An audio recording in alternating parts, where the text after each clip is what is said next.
O Abismo. R. Ramery. Orientado pelo espírito André Luiz. O espírito não retrograda, mas a forma perispiritual se degrada. André Luiz. Assim está escrito. Não farás para ti imagem de escultura, nem alguma semelhança do que há em cima nos céus, nem embaixo na terra, nem nas águas debaixo da terra. Êxodo, capítulo 20, versículo 4. E ninguém no céu, nem na terra, nem debaixo da terra, podia abrir o livro, nem olhar para ele. Apocalipse, capítulo 5, versículo 3. E ouvia toda a criatura que está no céu e na terra, e debaixo da terra, e que está no mar. Apocalipse, capítulo 5, versículo 13. E vi descer do céu um anjo, que tinha a chave do abismo, e uma grande cadeia na sua mão. E prendeu o dragão, a antiga serpente, que é o diabo e Satanás, e amarrou-o por 1000 anos. E lançou-o no abismo, e ali o encerrou, e pôs selo sobre ele, para que mais não engane as nações, até que os 1000 anos se acabem. E depois importa que seja solto por um pouco de tempo. Apocalipse, capítulo 20, versículos 1, 2 e 3. Apresentação. Neste livro o autor nos conduz por um mundo diametralmente oposto de tudo aquilo que conhecemos. Desespero, dor e angústia assombram, tal a sua narrativa dantesca. À proporção que vai revelando os abismos e subabismos, novos e indescritíveis quadros se deparam, onde vivem seres horripilantes e com aspectos disformes que perderam a forma humana, degradados pela permanência no mal, não possuindo corpo espiritual. Perderam o controle da mente consciente e caminham na descida vertiginosa para os mais recuados abismos, onde vão cumprir as penas impostas pela prática do mal nas suas várias reencarnações. No entanto, o livro é esclarecedor, pois o orientador espiritual desta obra afirma que o espírito não retrograda, mas a sua forma perispiritual sim. É uma advertência àqueles que ainda não compreenderam a razão da necessidade da prática do amor ao próximo e da caridade. 1. Estranho caminho. Meu pensamento foi assaltado por vibrações violentas vindas do seio da terra. Senti como se um poderoso aparelho detonador me atingisse as fibras mais íntimas e me precipitasse em sintonia com a morte. Não era medo que eu sentia, mas era uma sensação quase que de terror. Forças desconhecidas agiam no meu subconsciente e me atraíam para perigoso abismo. A princípio pensei que me desintegraria, mas a seguir compreendi que a explosão se dera dentro de mim mesmo. As células de meu organismo espiritual entravam em vertiginoso movimento como se uma verdadeira explosão atômica se realizara no meu interior. Tinha a impressão de que tudo girava dentro de mim. As células haviam se precipitado numa corrida louca de libertação. Centenas, milhares, milhões, em corrida vertiginosa. Minha mente tudo observava como que assombrada e com um império de células que se desmoronava. Embora tudo aquilo fosse eu mesmo, compreendia a insignificância que somos no emaranhado das leis que nos governam. Imensa era minha ignorância e grandiosa e infinita sabedoria de Deus. O cosmo interior da minha individualidade se mantinha como um firmamento cheio de estrelas e planetas. Os astros em meio ao conglomerado de células dispersadas marchavam no vórtice acelerado. Não perdi a consciência, contudo senti que girava em mim mesmo e que minha consciência estava aparentemente desgovernada. Meu ser crescia, crescia sempre como se eu me tomara de repente enorme boneco de borracha porosa que se dilatasse indefinidamente. Quis gritar algumas vezes, mas a voz morria-me na garganta como se sufocada por mão de ferro. Acovardei-me e entreguei-me à vontade de Deus. No alto brilharam as estrelas e aí tive a impressão de que caminhava ao encontro dos astros. Mergulhei no firmamento e subi sempre. Lá embaixo começou a ficar a Terra, perdida no oceano do universo. Não sabia que alturas haveria de atingir, mas vi o mundo fugir de mim como a criança que contempla sua bolinha de vidro perder-se nas águas do mar. 2. Orcus. De repente, senti que não estava sozinho. A meu lado estava Orcus, que me contemplava afetuosamente. Olhei-o com atenção e verifiquei que era uma criatura formidável. Longos cabelos brancos, ligeiramente enrolados como se fossem cordas, desciam-lhe pelos ombros. Rosto enorme, redondo aquadradado sobre um pescoço taurino e peito descomunal. A túnica aberta ao peito dava-lhe ao conjunto a expressão de um dos antigos profetas, talvez Isaías ou Pedro, o apóstolo. O céu repleto de estrelas parecia conter-nos apenas a nós dois, estabilizados no espaço por uma força que equilibrava a lei de gravidade. Após o delírio vertiginoso das células em debandada, meu ser começou a serenar-se e eu me senti como se fosse uma criatura de dimensões despropositadas, imensas. Eu estava caído dentro de mim mesmo.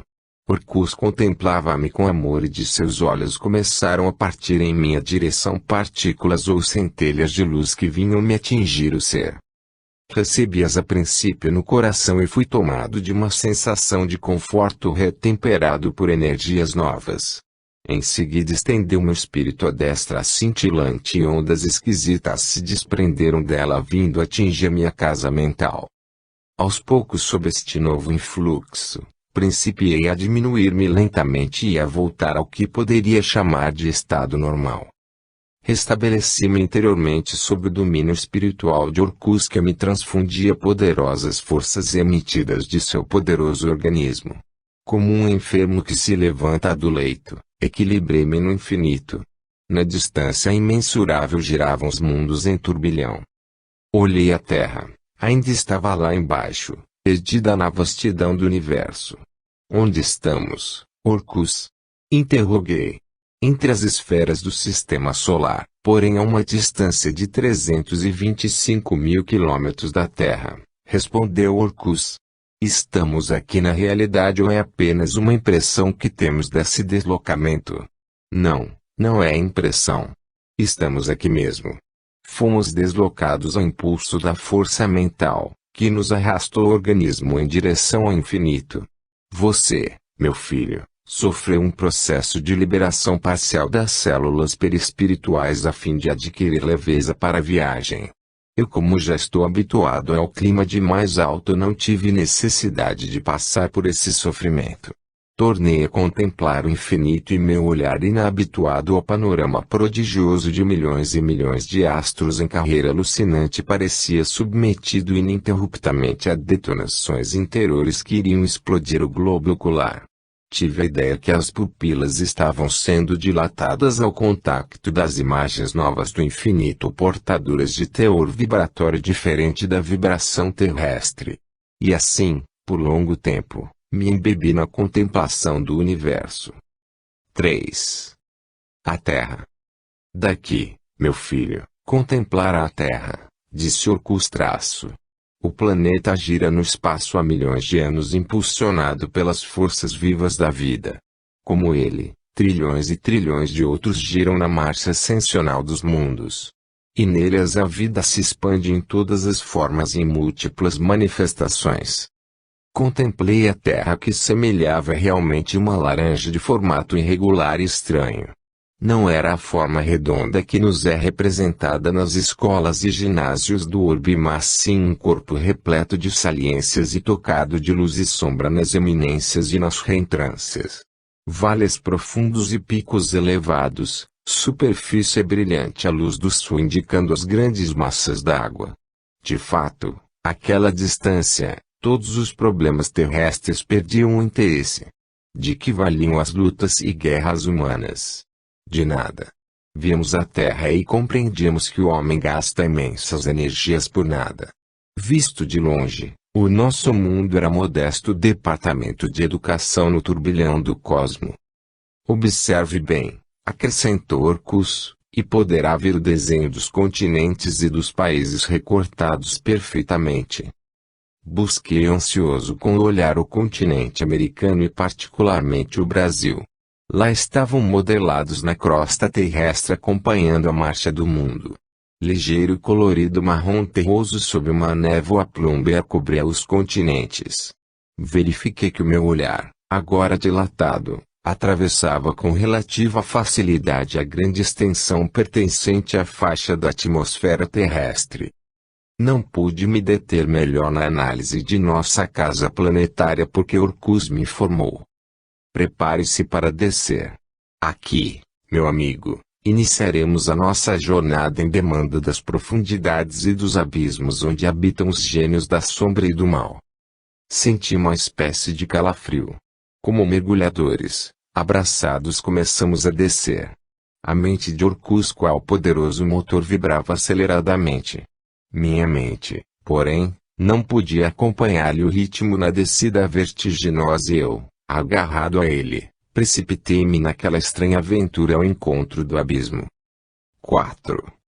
Na subcrosta. Nossa mente sentiu o impacto das vibrações cósmicas que nos atingia na descida vertiginosa. O globo terrestre aproximava-se no imenso mar do espaço etéreo. Orcus era um grande pássaro que se precipitava numa velocidade indescritível. Aos poucos percebemos a faixa da atmosfera terrena, de cor plumbe, como um rio que cortasse repentinamente as águas do oceano. À nossa frente surgiam os continentes enquanto a casa terrestre rodava sobre si mesma. O turbilhão da mente em altíssima frequência vibratória atravessava as grandes massas de radiações que, como vasto cinturão, circundavam o globo. Percebi que centenas de tonalidades de cor misturadas compunham a crosta terrestre, predominando, no entanto, o amarelo, o marrom e o vermelho. Notei que repentinamente penetrávamos camada mais densa. Mas como? A crosta da Terra. Estamos atravessando a crosta, disse Orcus. Sim, a crosta da Terra. Você não pode compreender bem o problema porque ainda vê com os olhos de homem do mundo. Eu, porém, vejo com os olhos do espírito. Mas a Terra não é compacta, dura, intransponível. Não é bem isso.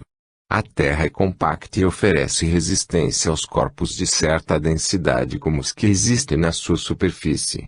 O homem, pela sua densidade física e pela densidade dos objetos que fazem parte de seu mundo, encontra a Terra dura, difícil de ser vencida ou varada. Mas para a densidade dos espíritos, a crosta terrestre é como você está vendo, apenas um turbilhão de poeira em movimento. De fato, nós agora percorríamos extensa faixa de poeira em movimento semelhante à poeira que se levanta na superfície do globo quando este é varrido por um forte vento. Na realidade, não encontrávamos ali a terra que nós tão bem conhecemos e com a qual convivemos. Não oferecia resistência à nossa passagem e somente nos lembrava uma camada mais espessa de atmosfera.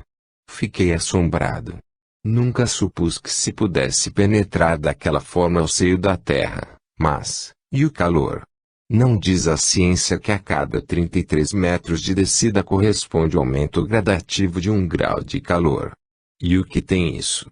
É verdadeira afirmativa científica terrestre, mas isso não nos impede de penetrar terra dentro nem nos atinge. Calei-me, de novo admirado. Enquanto meditava, prosseguia na descida vertiginosa sob o controle poderoso de Orcus. Vamos parar, exclamou o espírito, de repente. Pude observar que nos aproximávamos de imensas cordilheiras que exibiam pináculos inacessíveis se vistos de baixo. Além deles, nas profundezas, abismos escuros se abriam aos nossos olhos acostumados agora à visão panorâmica das alturas.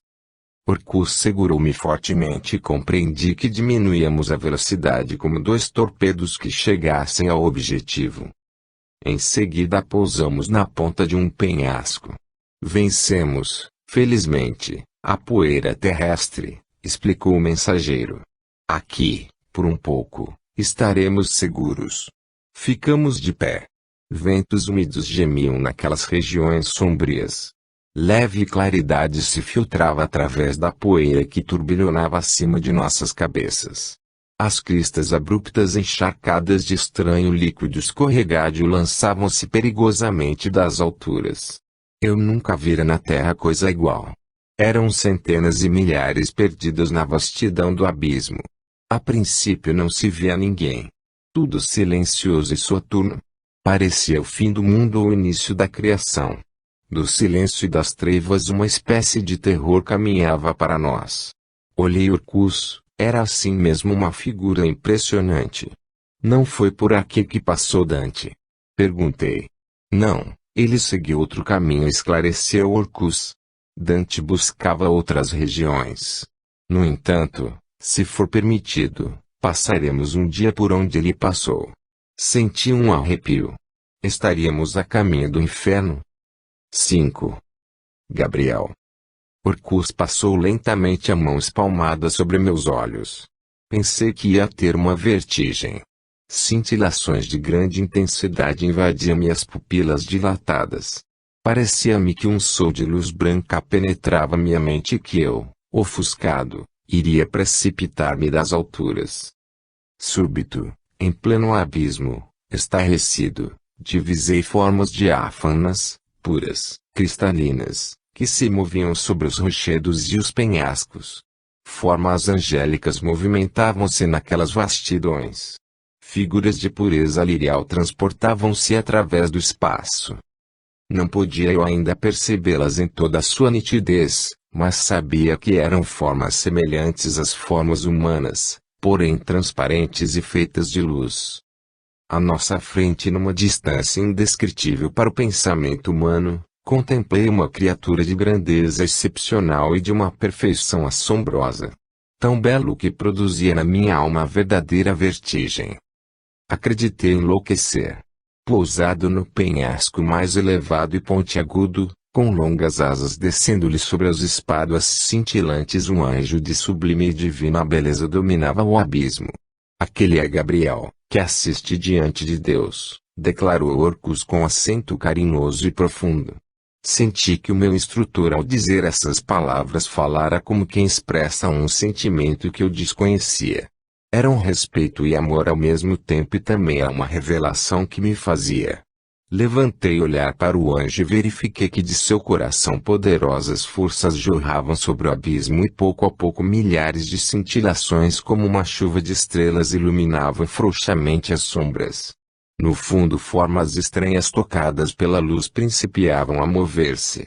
Gemidos e soluços elevaram-se então das trevas e contemplei horrorizado hordas inteiras de milhões de criaturas que, agarradas ao solo ou ocultas nas reentrâncias, arrastavam-se como animais naquelas vastidões. Lembravam répteis, ou lagartas que não se animavam a ver a luz. Aquilo que você vê, meu filho, exclamou Orcus, são uma infinidade de seres que pela permanência no mal conquistaram a infelicidade de vagar nas trevas do seio da terra. Agarram-se agora desesperados à mãe terra como crianças cegas que desejassem sugar os seus seios fortes e ubertosos.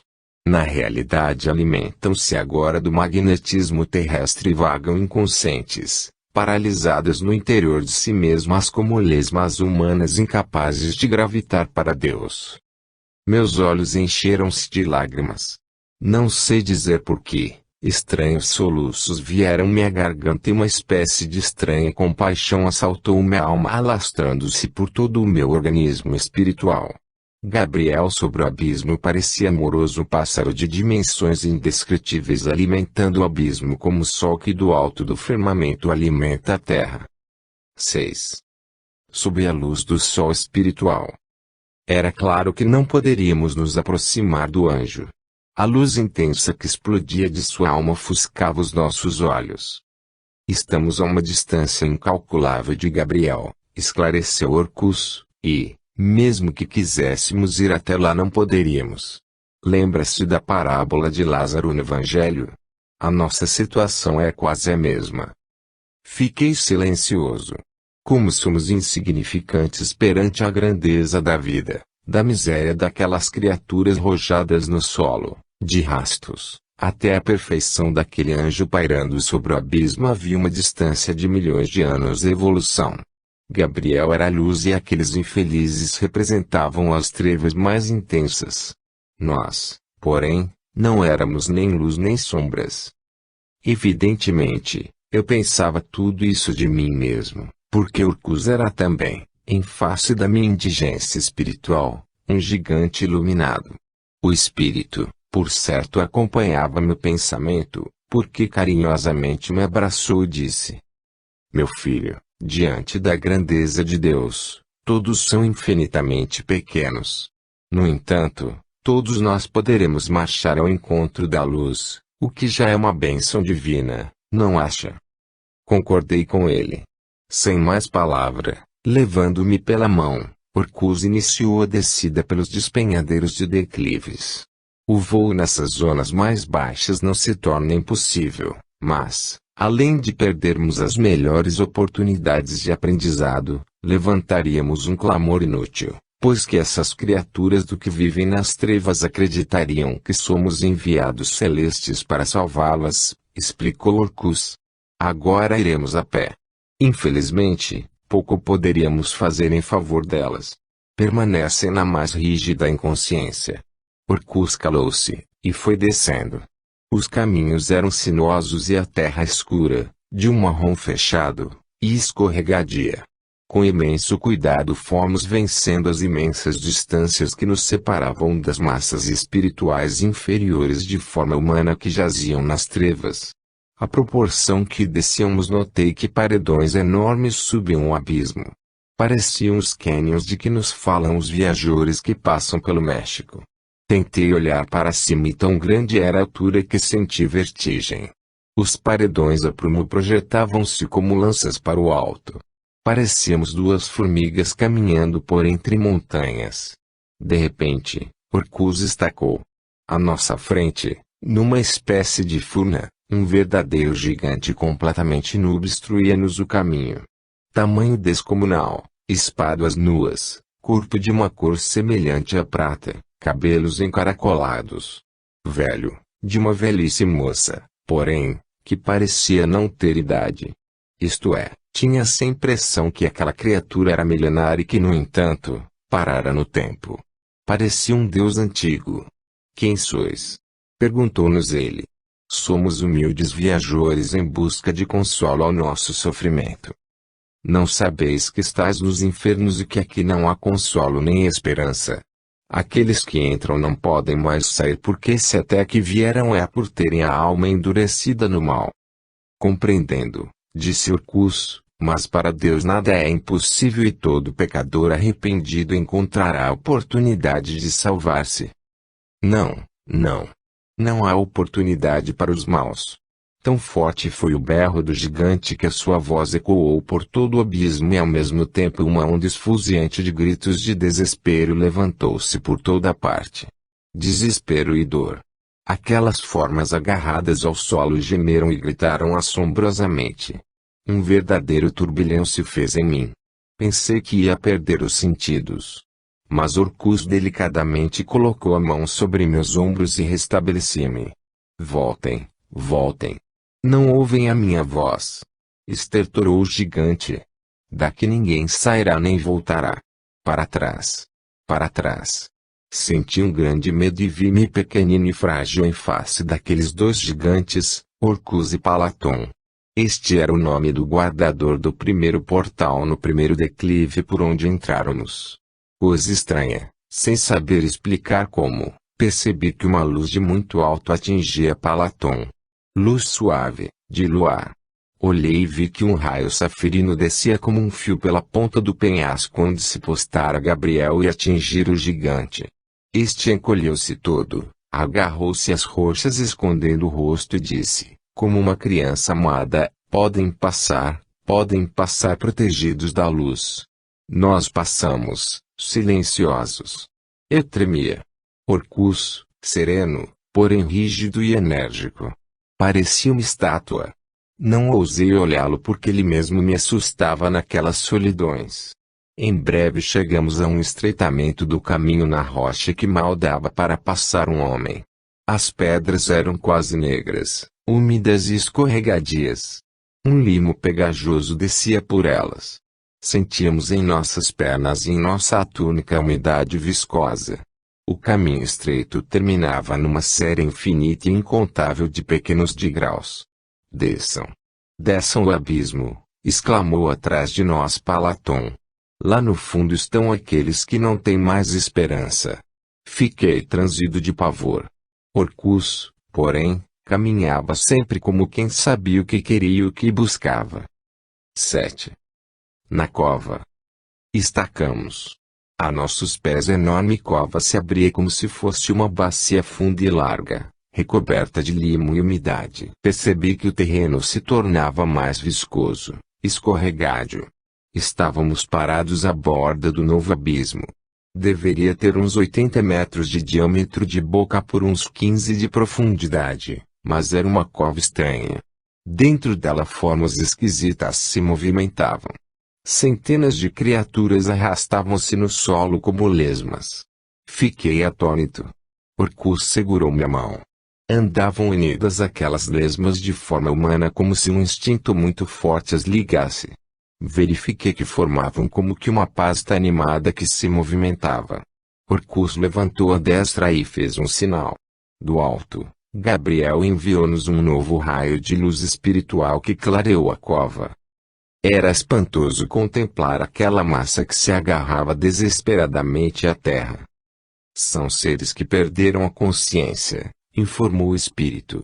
Repare que parecem cegos. Acompanhei a observação de Orcus e verifiquei que de fato não demonstravam enxergar coisa alguma.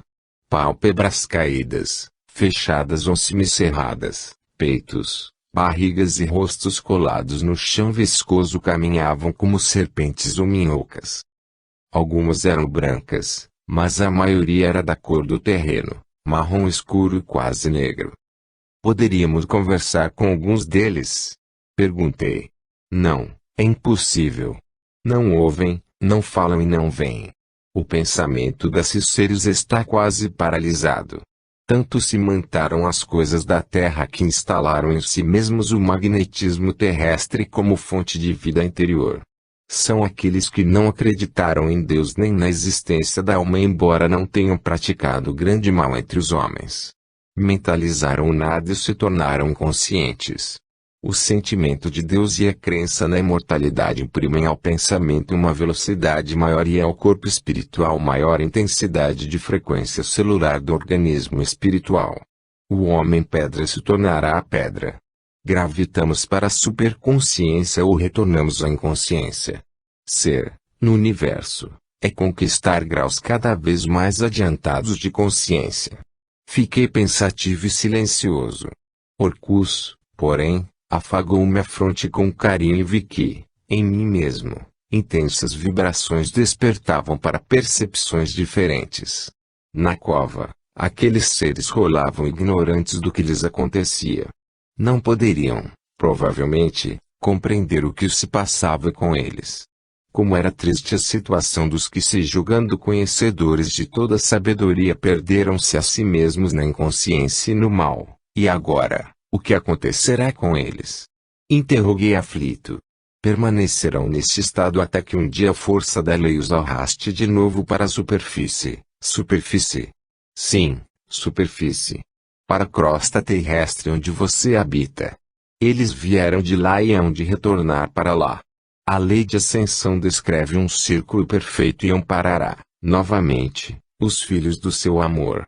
Gabriel desviar o raio luminoso e a sombra do abismo cobrirá outra vez os infelizes. Vamos, convidou-me Orcus, ainda temos muito que descer. Olhei. À nossa frente, o caminho e a sombra. Prosseguimos descendo. 8. Mais abaixo.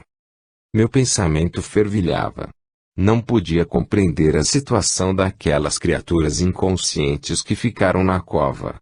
Cegas, presas ao solo numa ânsia incontida de abraçarem-se com a terra.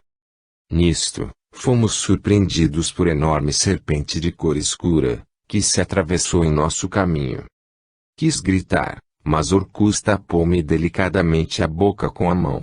A serpente passou por nós sem nos perceber. Contudo, de repente, voltou-se para nos ver e então eu soltei um horroroso grito de espanto e terror. A serpente possuía cara de homem e nos olhava com os olhos chamejantes. A cara presa à casca deixava entrever um ser humano escravizado à terrível prisão. O olhar do Ofídio era de tristeza e dor. 2 lágrimas rolavam-lhe dos olhos tristes. Piedade! Piedade! Suplicou-nos com acento tristonho. Não pude deixar de chorar. Estranha comoção dominou meu ser. Como te chamas? Interroguei. Para que desejes saber meu nome? Aqueles que caíram tanto não têm mais nome. Contemplei assombrado e cheio de piedade.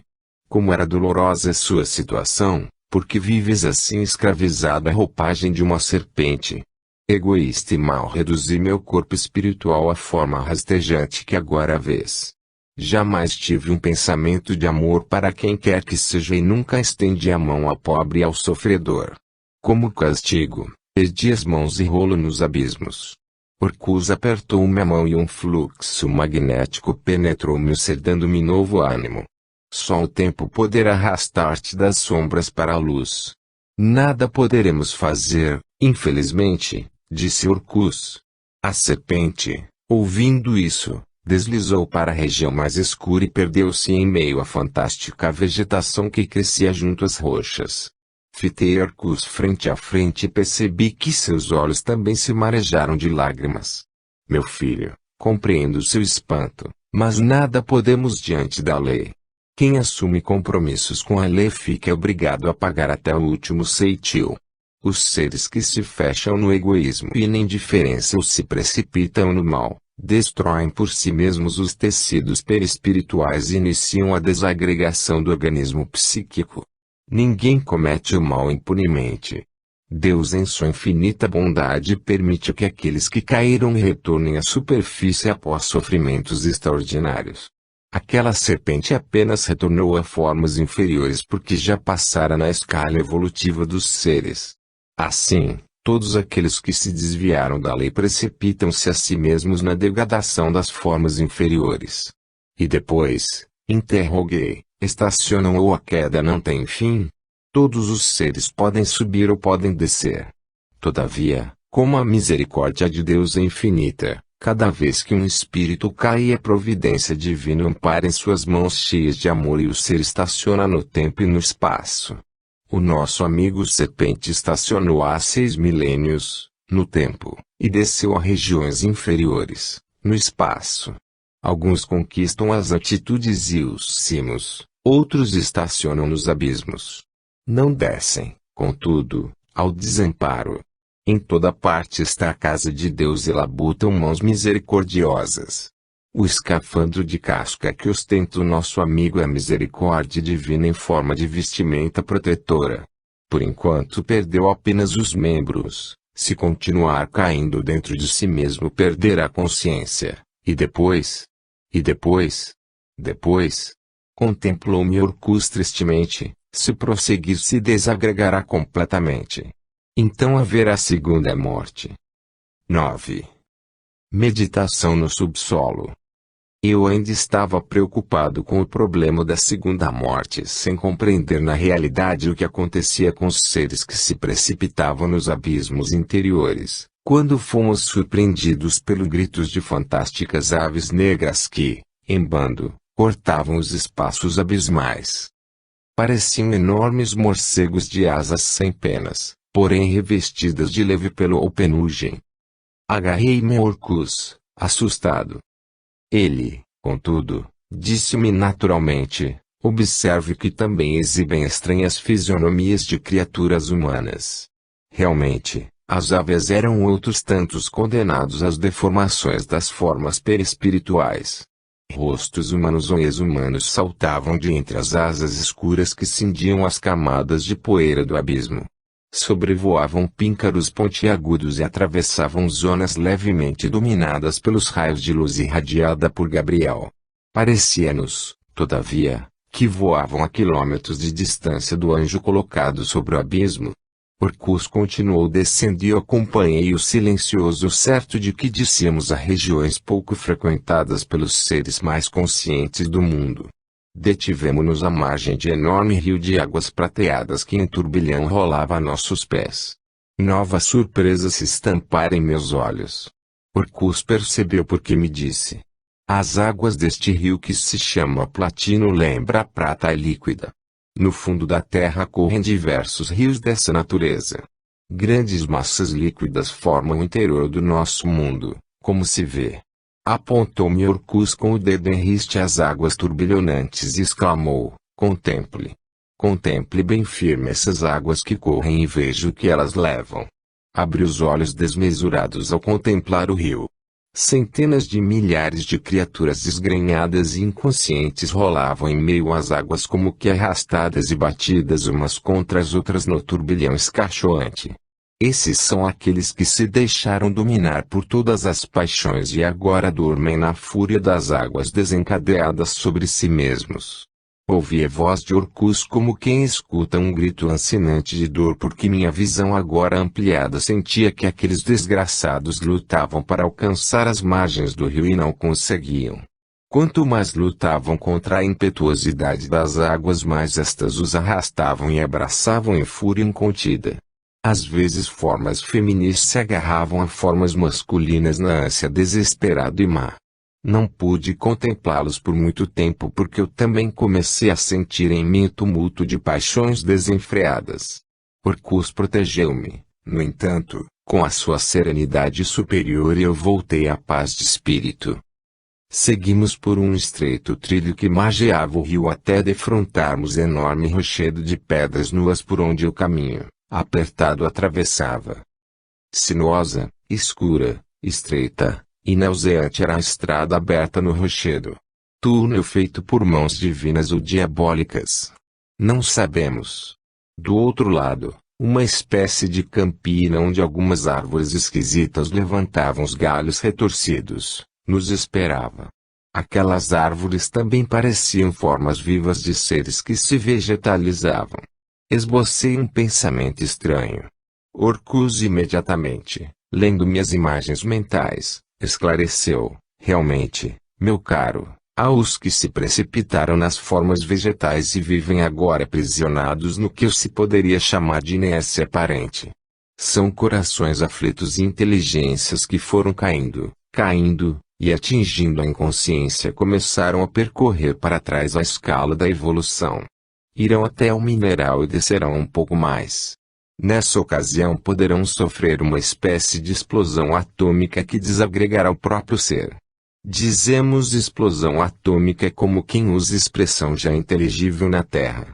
Na realidade é uma desagregação intercelular, mas tão distante de uma explosão atômica como a velocidade do som para a velocidade da luz. Estaquei assombrado.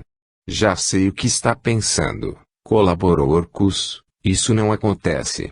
Eu não dissera nada, mas a percepção do espírito era muito viva. O centro da consciência que constitui o verdadeiro ser eterno não se desagrega, mas volta a um estado tão grande de inconsciência que é como se não existisse como ser dotado de possibilidades divinas. É certo que um dia retornará na viagem de volta como quem cansado da permanência no quase nada reiniciasse a conquista de Deus. Há no universo correntes de vida que arrastam para baixo ou para cima, para dentro ou para fora, para o ser ou para o não ser. Evoluir é conquistar graus cada vez mais adiantados de consciência. E conquistar graus de consciência é simplesmente conhecer-se a si mesmo. Tinha razão o velho Sócrates. Percebi que Orcus me fazia grandiosas revelações e que um impulso novo me conduzia pelos caminhos do conhecimento. 10. O dragão. Percebi que à proporção que penetrávamos no império terrestre uma terrível angústia tentava dominar-nos o coração. Ao mesmo tempo sentia que forças de mais alto, talvez as irradiações de Gabriel, auxiliavam-nos na marcha. Ali, não me sentia agora tão seguro como antes. Tudo que nos rodeava parecia ter vida e dentro de cada pedra ou no interior de cada acidente do caminho estranhas formas sepultadas ansiavam por se comunicar conosco. Orcus estava sereno. Eu, porém, submetido àquelas impressões desconcertantes, arrastava-me um pouco aturdido como se névoas esquisitas invadissem minha mente. Orcus passou-me a mão delicada sobre a testa e disse: nada tema. O que sente é a aproximação cada vez mais intensa dos olhos do dragão. Dragão? Quem é o dragão? Balbuciei. Meu filho, em todas as épocas da humanidade, o dragão simbolizou as forças do mal ou a legião de seres revoltados que lutam contra Jesus. Não se recorda de Satanás? É o mesmo símbolo. No entanto, aqui nós encontramos realmente figuras que representam o dragão que se opõe a Deus. Há sempre no fundo da terra um dragão que domina o império dos dragões, mas isto não é somente na terra. Em todos os mundos de vibração semelhante à terra existem os filhos do dragão, ou seja, aqueles que não querem aceitar a lei de Deus e só evoluem sob a força compulsória da mesma lei. Mas existe então nesta região um ser que se diz o dragão? Existe, grande, enorme e terrível. É possível que você o veja e que também conheça os seus filhos. Calei-me. Um silêncio sem limites tomara conta de minha alma. Olhei para o alto e, estarrecido, verifiquei que Gabriel era apenas um ponto luminoso na distância, como uma estrela em pleno firmamento. Havíamos descido centenas ou milhares de quilômetros. Terra dentro havíamos penetrado nas profundezas do abismo. Onde me levaria ainda Orcus? O amigo pareceu compreender-me porque segredou: agradeça a Deus a oportunidade porque Jesus também desceu a estas regiões antes de subir para nosso Pai Celestial. 11. Profundidade e superfície. Ainda não andáramos muito e defrontamos imenso lago de águas paradas, de um verde muito claro e transparente. Toque com o dedo, aconselhou Orcus. Abaixei-me e toquei as águas. Assombro e estupor encheram-me a alma e cobriram-me a fisionomia. Não havia possibilidade de mergulhar o dedo ou a mão naquela água. Era uma massa gelatinosa e esquisita. Levantei-me assustado e afastei-me um pouco. Na massa líquido-gelatinosa eu vira um rosto que me olhava, ansiosa e doloridamente. E quanto mais eu olhava, outros muitos me contemplavam cheios de angústia, como me implorassem algo que eu não saberia dizer. Devoravam-me com os olhos. Lembrei-me de Dante. Seria um novo Dante e estaria no inferno? Voltei-me para Orcus, também eu cheio daquela temível tristeza e pungente angústia que emanava daqueles seres. Quem éramos nós? Seria ele o Alighieri ou seria eu? És tu Virgílio e sou eu o Dante, ou és o Dante e sou eu Virgílio?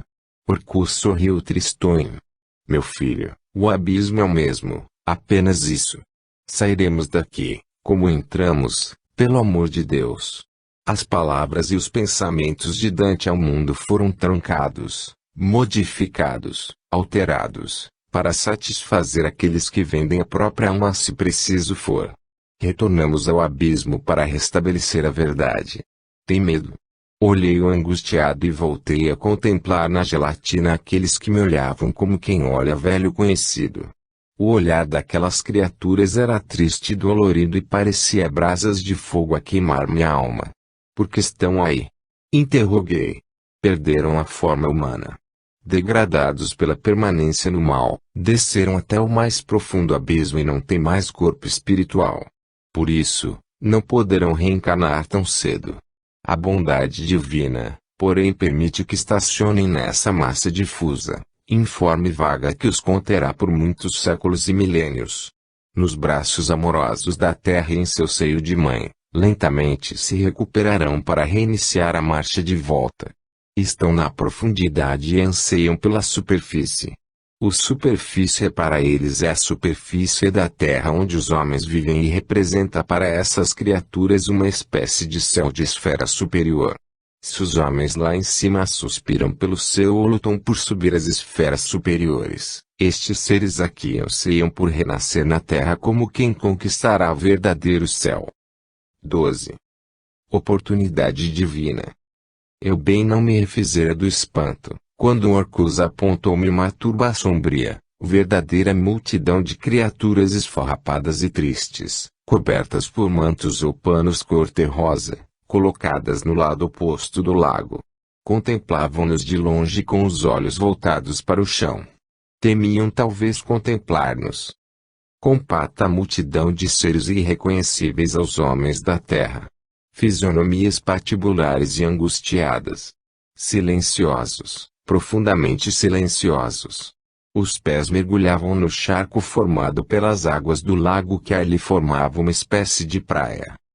Aqueles, mais do que estes, disse o grande espírito, anseiam por reencarnar na superfície. Não estão no templo da inconsciência ainda, e, por isso, compreendem que retornar ao mundo em corpo de carne é como respirar um pouco de oxigênio puro. A reencarnação, meu filho, é bênção de Deus e oportunidade divina. A conquista de um corpo na terra é concessão pouco compreendida pelo homem. A permanência no seio dessa horda que você vê aqui levou muita gente a acreditar no inferno eterno. Dante foi claro, mas os homens e os frades de seu tempo com as mãos do dragão deturparam-lhe a obra. Cabe-nos a tarefa de contribuir para o restabelecimento da verdade. Eu quero, bradou uma voz do outro lado do lago, interrompendo-nos a meditação. O que queres? Perguntou Orcus. Quero voltar, ajuda-me. Eu quero, gritaram milhares de vozes enchendo o abismo de rumor de ondas de oceano que semelhavam quebrar em praias distantes. Depois, gritos horríveis e tristonhos de angústias sem fim sucederam-se aos primeiros berros. Gemidos lancinantes, uivos, gargalhadas e choros de verdadeiros loucos.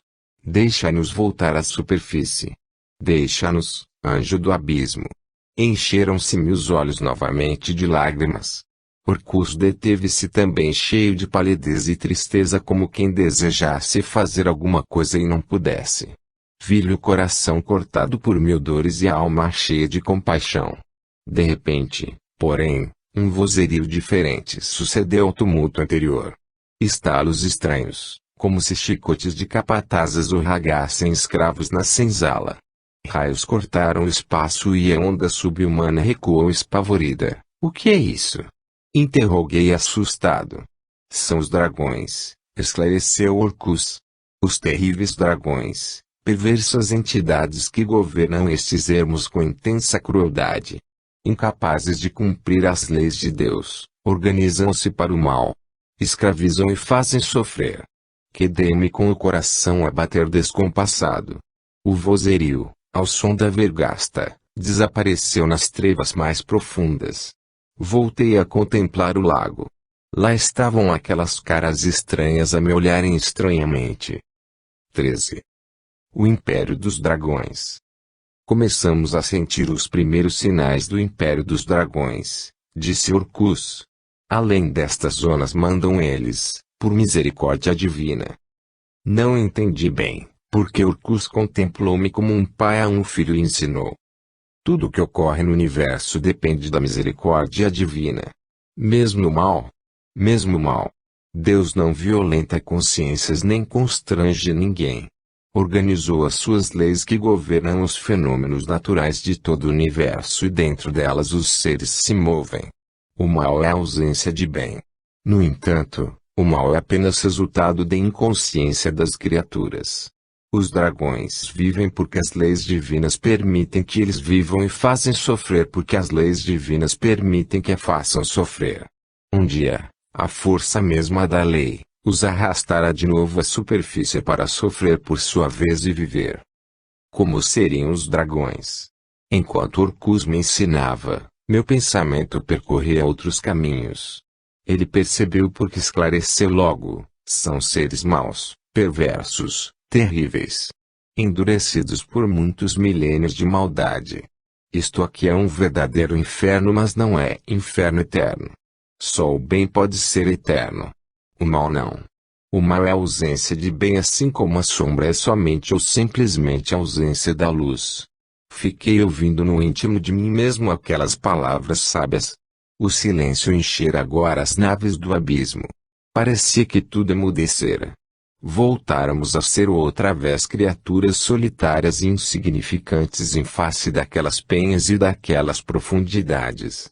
Lá em cima, Gabriel governava silencioso e fiel. Olhei-o. Uma espécie de vertigem atingiu minha alma. Tinha a impressão que o abismo era em cima e não onde estávamos. A distância esmagava-nos. O anjo cintilava ainda como estrela solitária. imensa ave de asas espalmadas com o sol de Deus.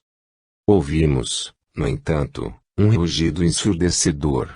Estremeceu o abismo em todo som, toda palavra ou todo pensamento silenciará o estertor daquele grito desumano.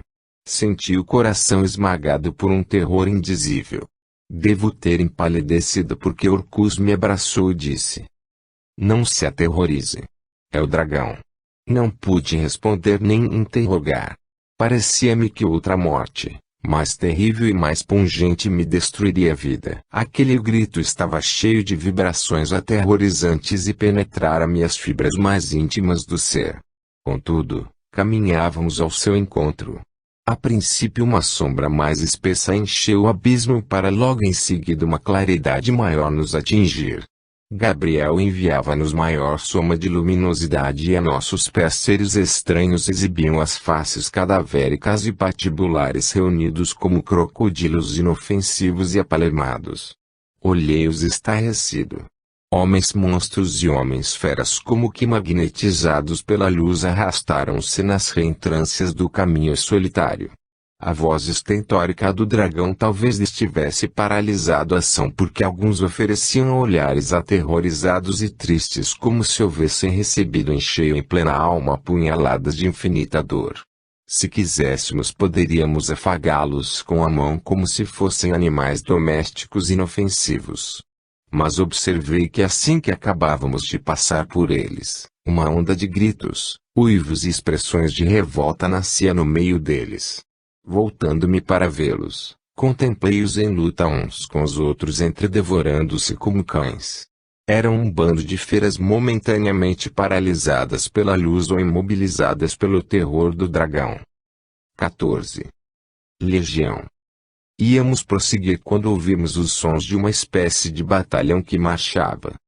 A 50 metros abaixo de nós, numa praça aberta, em formação militar, criaturas que lembravam os soldados egípcios, de saiote e de capacete, marchavam em direção ao fundo da praça. Notei-lhes as fisionomias de cor amarelada terrosa e olhar fixo como sonâmbulos que cumprissem fielmente uma obrigação. Bem formados, obedeciam a um chefe e deveriam se constituir de cerca de 500 homens mais ou menos. À frente dois deles sopesavam um pequeno cofre apoiado em um estrado cujas cintilações metálicas lembravam o ouro, porém avermelhado. "O que levam naquela caixa?" perguntei. "Os pergaminhos da sua lei", informou Orcus. "Imitam os judeus do Templo de Jerusalém. Aquilo simboliza a arca. Aliás, no Egito Antigo também era assim. E pela lei se dirigem. Mas quem faz essa lei é o ser a quem chamamos dragão e que a igreja denomina Lúcifer. No momento, está prisioneiro, acorrentado, no centro da praça. Olhe lá e veja bem que no centro mesmo dessa praça onde se observa uma espécie de fonte luminosa existe alguém acorrentado." Procurei contemplar e observar melhor e quedei-me assombrado. Sob pesadas correntes, um ser como jamais foi dado ver a criaturas da superfície da terra ali se encontrava prisioneiro. Conquanto a fisionomia lembrasse a fisionomia de um homem ou de um espírito de forma humana, estava tão distanciado de nossa espécie quanto um dinossauro de um homem. Descomunal, pernas que lembravam colunas de um edifício, pés que mediam muitos metros de altura, braços cabeludos, embora de pele amarelada e ao mesmo tempo esfogueada, rosto enorme mais de 15 metros onde 2 olhos maus avançavam chamas. Às vezes uivavam ou gemia. "Por que não arrebenta as correntes?" indaguei. "O Senhor não permite." Contudo lhe foi concedido por Deus certo tempo de liberdade e em breve reinará livre das amarras com permissão divina. Fiquei paralisado. Aquele monstro libertar-se. Como? Seria possível? Sim. Deus em sua misericórdia lhe dará oportunidade para redimir-se. Segundo estamos informados, terá concessão de subir em breve tempo à superfície da terra e estabelecerá uma luta contra o bem durante 1000 dias. Depois, será vencido. Os homens ficarão nessa época entregues ao seu livre-arbítrio, exclusivamente a ele. Apenas os bons espíritos os ampararão à distância. Isto se dará porque nessa ocasião o homem decidirá o destino do mundo. Os que forem verdadeiramente bons subirão a regiões mais altas de consciência e os do que somente parecerem bons rolarão nos abismos da inconsciência. Mas isso não é uma temeridade, um mal. Deus permite o que chamamos o mal para que muitos melhorem. A presença do dragão porá em risco apenas aqueles que ainda não consolidaram o bem em si mesmos. E o dragão que lucra com isso, sua consciência culpada terá oportunidade de aproveitar a experiência humana assim como receberá da Terra vibrações transformadoras que há milênios o homem lança na superfície. Os dragões também fazem parte da criação divina. A parte mais embrutecida da Terra. Lembram os mamutes, os brontossauros e os saurios. E a natureza primitiva que retém os elementos primários e embrionários de nosso sistema. 15. O monstro. Observei que o batalhão estacou e que algumas daquelas criaturas foram se prostrar aos pés do monstro. Rendiam ou pareciam render-lhe humildemente culto como se ele fosse um deus. Orcus passou-me a destra frente aos olhos e senti que minhas percepções se ampliaram grandemente como se eu, de súbito, colocasse poderoso binóculo. Passei a vê-los de perto, como se estivessem ao alcance de minhas mãos. Recuei aterrado. Aqueles espíritos possuíam um só e único olho em plena testa e a fisionomia cansada lembrava animais antediluvianos. A pele terrosa assemelhava couro endurecido e áspero. O olho era grande e a pupila fixa exibia raios de sangue em todas as direções. O dragão pareceu sorrir satisfeito e acalmou. Tive a impressão que falava-lhes uma língua estranha, talvez por gesto porque todos se curvaram. Logo depois, prorrompeu um alarido ensurdecedor. De toda parte então, como se saíssem das próprias rochas, saltaram criaturas esquisitas, de todas as formas e feições e foram se ajoelhar contritas na praça. Vi seres que se arrastavam dolorosamente na ânsia de se aproximarem o mais possível. Cobras e lagartos, macacoides e aves negras que se dirigiam para o dragão a fim de lhe prestar homenagem. Acreditei que toda a criação inferior do mundo ali se reunia sob a força de poderoso magnetismo. O ambiente encheu-se de um medonho mistério e névoas atordoantes levantaram-se do solo como se ali se houvesse aberto um pantanal. De repente, por mais estranho que pareça, o monstro elevou a voz e eu pude entendê-lo simplesmente pela linguagem do pensamento. Filhos dos dragões, bradou ele, a nossa hora se aproxima. Há séculos espero, acorrentado aqui, prisioneiro e escravo desse que se diz senhor da vida à espera da libertação. Mas um dia haveremos de vencer. Em breve, liberto, comandarei pessoalmente as nossas hostes e então invadiremos a superfície. Um alarido estentórico sucedeu às suas palavras. Aqueles seres apáticos, terrosos e automatizados grunhiram nas profundezas dos abismos e elevaram vozes desumanas em frenéticos clamores de alegria. Venceremos! Venceremos! Clamaram eles. Sairei para a luz do sol, continuou o dragão, e aprisionaremos as almas que nos pertencem, pois os filhos do crime por direito divino são propriedade dos dragões. Novo clamor de contentamento se elevou da multidão. Os espíritos militarizados batiam com os pés no solo fazendo coro à multidão oculta por entre as pedras. Aguardem! Aguardem, filhos das trevas! Combateremos a luz e haveremos de vencê-la. Bem não dissera ele isso e uma rajada de luz em catadupas desceu do alto ensolarando o abismo. Gritaria ensurdecedora respondeu àquela demonstração do mundo superior. Todavia espavoridos aqueles milhares de espíritos possuidores das mais estranhas formas atiraram-se uns contra os outros em corrida louca para se esconderem na escuridão. Gabriel, talvez ouvindo a arenga do dragão, enviara-nos a sua luz e o seu poder. E aqueles seres infelizes e inferiores sentiam-se queimar e cegar-se ao contato da luminosidade sublime do anjo. Desesperados chocavam-se nas trevas e mergulhavam nas reentrâncias e nas fendas como animais desorientados que houvessem perdido a noção de dignidade e de amor próprio.